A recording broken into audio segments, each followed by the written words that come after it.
Hi hello నమస్తే welcome to my channel. నేనైతే ఇప్పుడు మినపవాడ అయితే ప్రిపేర్ చేస్తున్నానండి. ముందుగా 6 గంటలు నానబెట్టుకున్న మినపప్పుని తీసుకొని మిక్సీ కానీ గ్రైండర్ కానీ మెత్తగా పట్టుకోవాలి. ఇప్పుడు సన్నగా తరిగిన ఆనియన్స్, పచ్చిమిర్చి, అల్లము, కొద్దిగా సాల్ట్, కరివేపాకు వేసి బాగా కలుపుకోవాలి పిండి.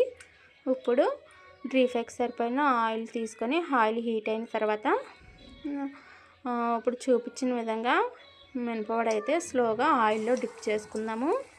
ఇలా అన్నీ డిప్ చేసుకోవచ్చు. గోల్డెన్ బ్రౌన్ వచ్చినంత వరకు బాగా వేపుకోవాలి. తర్వాత టర్న్ చేసి మన మినపవాడ అయితే ఇప్పుడు తీసేసుకోవచ్చండి.